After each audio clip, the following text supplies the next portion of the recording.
What is up, everybody? Today's video is going to be kind of a talking about 2021 Smash Ultimate in general.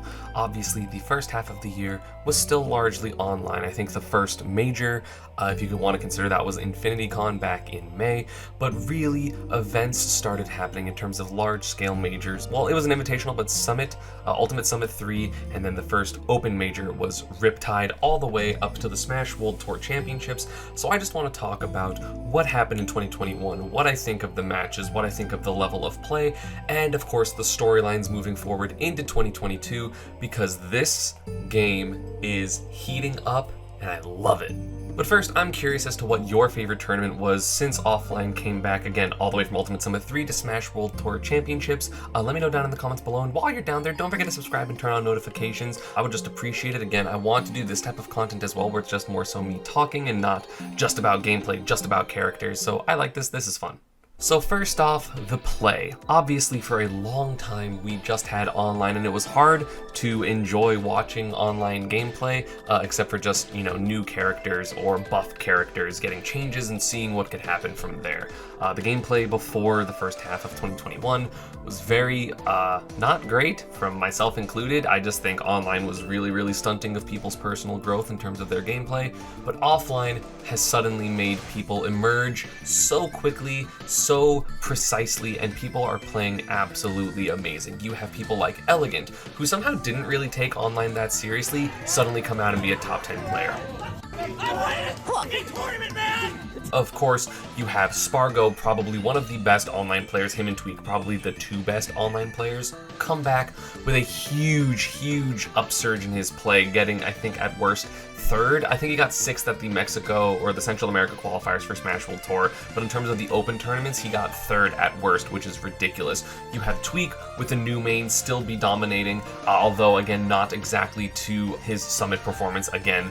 Of course, you had Leo, and there are a couple of other conversations that I want to talk about in terms of the storylines, but just in terms of the gameplay, I really like where this game is right now. I feel like there is a really good mix of aggro and precision and advantage state, and then defense and, just making sure that you're making the right decisions after you get hit. I feel like you have people like Gluto and Cola that are just masters of just running forward and trying to hit you. You have Light, really aggressive players that all have won majors, especially, again, Cola in CEO, Light in Super Smash Con, myself at Glitch. You have Leo, who in my opinion is a pretty aggressive player. He just plays a slow character in Violet, so you can't really just blindingly speed up into people. I feel like Cosmos and Spargo are also fairly aggressive, at least when they play Pyramithra. And then, I would definitely say there are a couple more aggressive players, but those are definitely the standouts. Whereas the defensive players, of course, you have the Sonic players are all fairly defensive because that character is really good defensively. And you have people like Mutates who are playing defensively and position-based.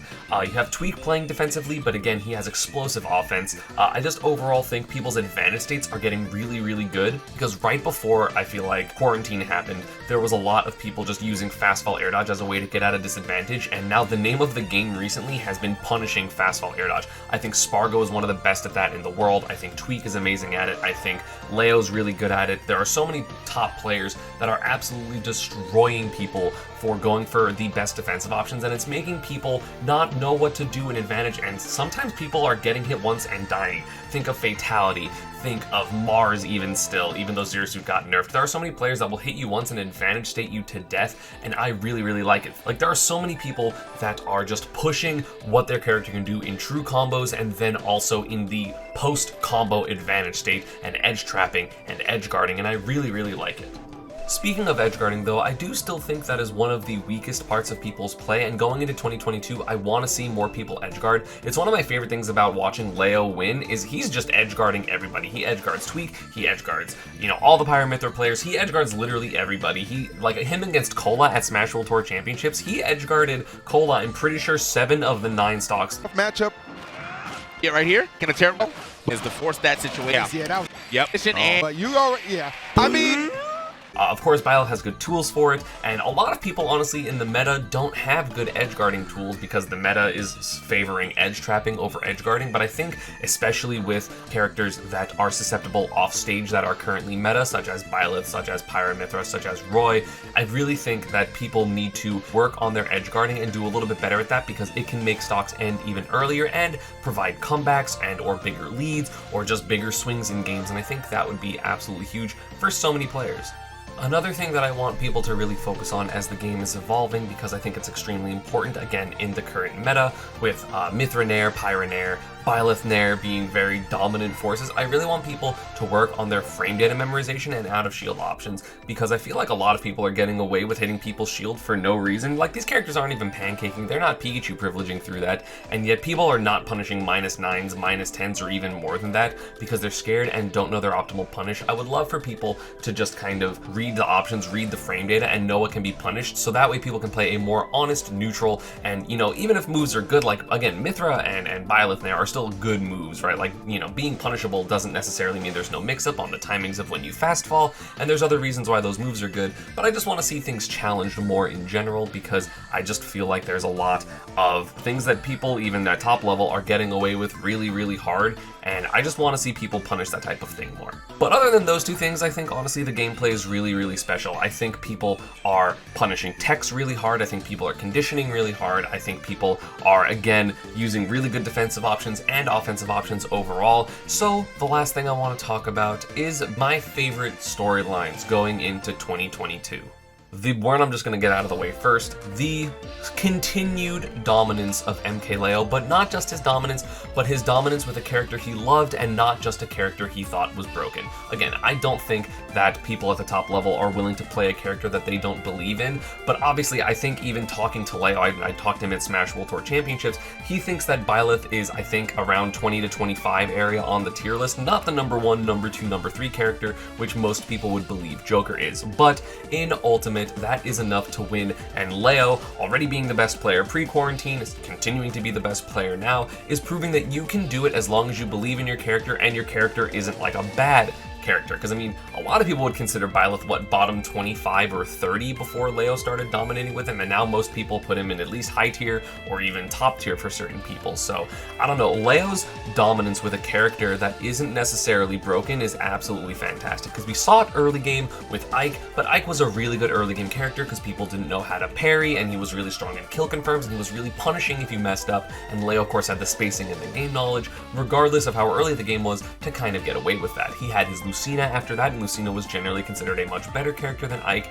Then it went to the Joker, and he dominated with Joker for the entire time until he wanted to play Byleth. And again, Byleth did get buffed a couple times over quarantine, or at least once, so Byleth is an objectively better character than they were before, but at the same time, Leo being able to figure it out and beat the other best players in the world, basically all of them, with Byleth, who is a slow character that not a lot of people believed in, just proves how balanced of a game Ultimate is and how much you can do it if you are just dedicated enough and good enough at the game to just win.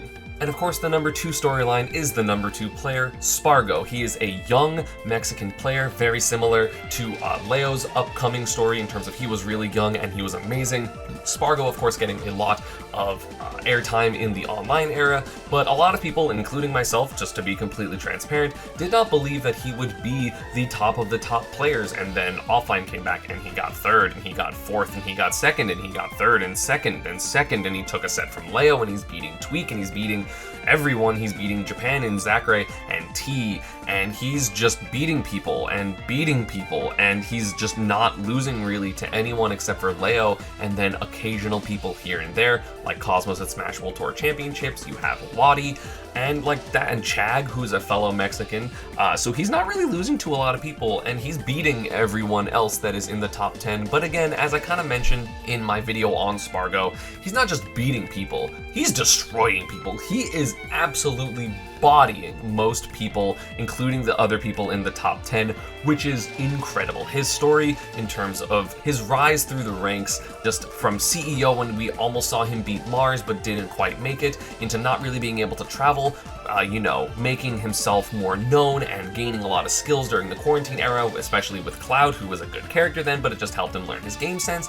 And then he came back and is just absolutely destroying people. Spargo is an amazing talent, an amazing kid, super nice, super just wants to talk about the game with people and just play. And you can see it in his play that he absolutely loves this game, he loves these characters, and it means a lot to him. I really respect that kid so much, and I just really am happy that he's been doing really well. I'm really excited to see where he goes, if people can start chipping away at him, because a lot of people are looking at Leo and being like, damn, I want to do my research and my studying to beat Leo, but Spargo is just as important to do that too, because depending on what side of the bracket you're on, you're probably going to fight one of them, and you really need to be on your P's and Q's, because you will not beat either of them unless you definitively know what to do, and it doesn't look like anyone knows what to do against them right now.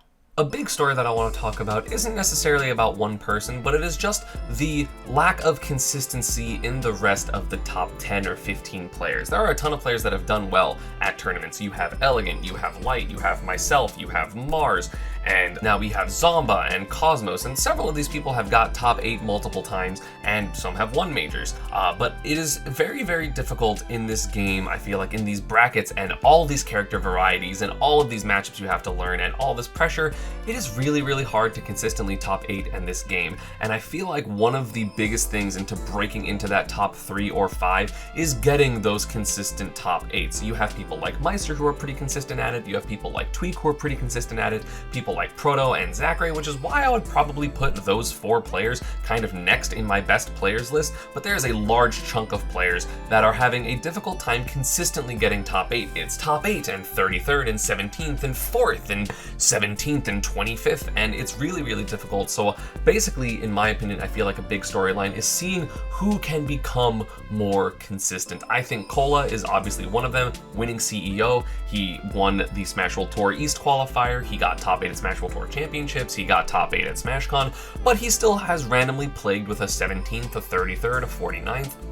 And if he can continue to be consistent, I think he's obviously up there as one of the best players in the world, and I still consider him that regardless. There are people like myself and Elegant who have really high highs, but also kind of mediocre lows. You have Mars, who hasn't really risen to the occasion of a top 3 yet, but at the same time, he's not doing terribly. I mean, he got as low as 33rd, and he got, I think, 17th at Smash World Tour, but that's still pretty good relatively, right? So I feel like a big storyline is just becoming consistent, and I feel like part of becoming consistent is kind of what I talked about earlier, in just shoring up all of our offense and defensive capabilities. For some people it's edge guarding, for some people like myself it's not swinging as much and just being more patient and playing for position. I feel like it's really difficult to kind of do both and excel at both, and that's where a lot of people are kind of struggling, and I want to see who cracks the code first and finally rises again into like the top 5 or 6 players. And I guess the last thing I want to talk about in terms of Smash Ultimate is content versus placements. Obviously during quarantine there were no tournaments that gave a lot of money. There was, you would win a couple $100s here and there,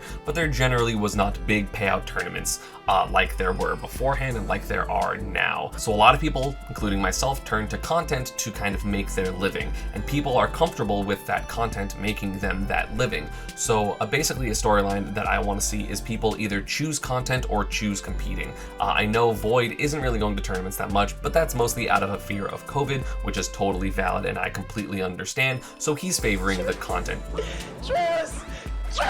I know that content is consistent and it, pays the bills and it makes a savings account and stuff like that. But basically it is now a choice that people make as opposed to people competing and then kind of making content on the side like I used to do even before quarantine. It's not really so much, I guess, an active storyline, but it's just basically a seeing what people prioritize and seeing what top players either emerge or fall because of that. Because it definitely, if you're not putting in the time to get better when so many people are, you are going to be left in the dust. And I feel like you kind of have to make that choice or be okay with doing both mediocrely, which is unfortunate. And And that sucks because I definitely have thought of that decision before, and then, that's why I started focusing on only my high level content for the most part, or talking about the game at a high level, because that I can still like learn from it as I'm making content, but it's not exactly the same for everyone. So I want to see what's going to happen in the future of 2022, whether people admit that they're not going to super top and make content, whether they're going to stop making as much of the same type of content they are and focus on getting better. It's very, very interesting to see, and I would love to see it going forward. And just let me know down in the comments who you would love to become a top player again, or kind of just continually place top 5 or 4 at these majors, because I'm very curious, because there's a huge variety of a fan base. There's so many fan bases out there for Smash Ultimate Player, so I want to know what is like that in my comments. Of course, you don't have to say me, you're watching my channel, I assume you like me, but yeah, while you're down there also, again, don't forget to subscribe and turn on notifications, just saying, and yeah, that's actually going to be about it. I have been very impressed with the gameplay and the storylines in 2021, and I cannot wait for a better and stronger and more impressive 2022. Pikachu, busted.